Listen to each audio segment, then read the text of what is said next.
Chapitre 4. Le repas du silence. Jour 3. 3 octobre au soir. Tout le monde est là, mais personne ne parle de ce qui compte.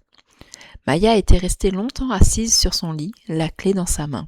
C'était une lourde clé de fer noir, ancienne, sculptée comme un bijou oublié. Quand sa grand-mère la lui avait tendue dans l'entrée, plus tôt dans la journée, elle n'avait rien dit. Juste un regard et cette phrase. Il est temps. Depuis, Maya ne l'avait pas quittée. Le métal froid lui avait engourdi la paume. Pas comme une brûlure, plutôt comme si la clé aspirait quelque chose d'elle en silence. « À table !» hurla sa mère depuis la cuisine. Maya sursauta, ferma la main sur l'objet et le glissa dans son tiroir, sous une pile de carnets. En s'en éloignant, elle sentit un vide, un décollement, comme si elle laissait une part d'elle-même derrière.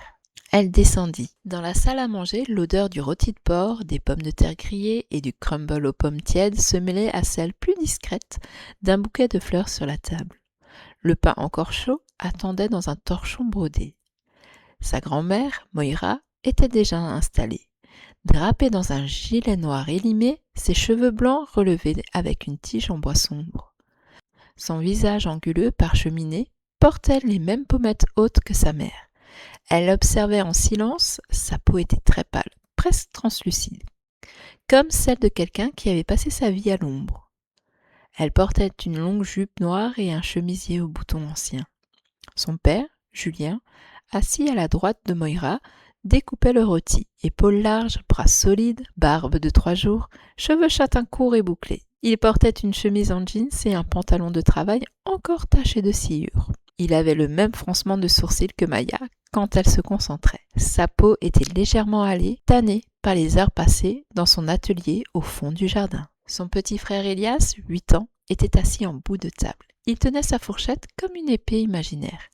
Il avait les joues rondes, les cheveux bruns en bataille et les yeux d'un marron clair presque doré. Sa peau claire prenait des reflets rosés quand il s'énervait ou riait trop. Il portait un sweat bleu à capuche et un jean un peu trop court aux chevilles. Il attendait, un peu impatient, qu'on commence. Sa mère, Claire, déposa un plat de salade sur la table. Cheveux auburn attachés à la va-vite en chignon faux. Regard vert identique à celui de Maya, les pommettes hautes de Moira. Elle portait un pull gris et un pantalon noir. Sa posture droite et tendue trahissait un agacement qu'elle ne cherchait même plus à dissimuler. « Tu as mis le temps » dit sa mère. Son père sans lever les yeux. « Tu faisais quoi là-haut » ? « Un truc pour l'école, improvisa Maya. Un devoir sur les mythes nordiques. » Sa grand-mère leva les yeux.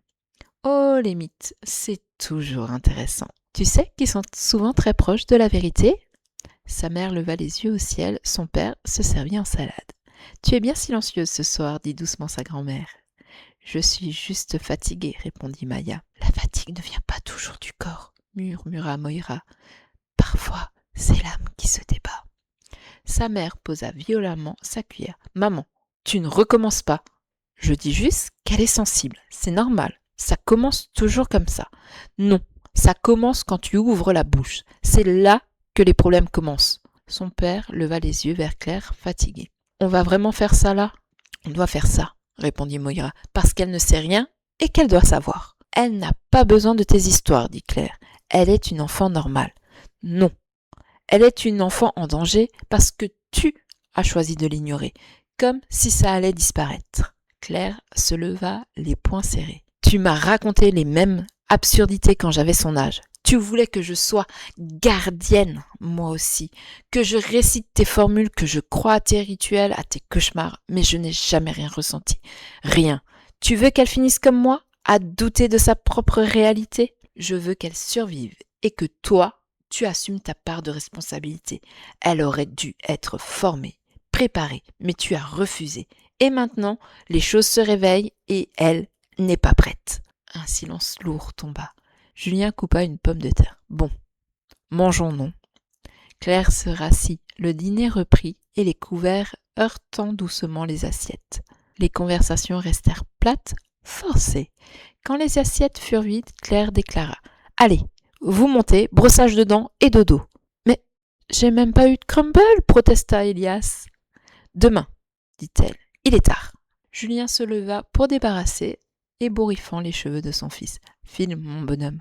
Maya grimpa les escaliers en silence, Elias sur ses talons. Au dernier palier, elle se retourna. En bas, sa grand-mère levait les yeux vers elle, toujours silencieuse. Maya referma la porte de sa chambre. Le calme était revenu. Mais ce n'était pas le calme de l'oubli, c'était celui qui précède quelque chose.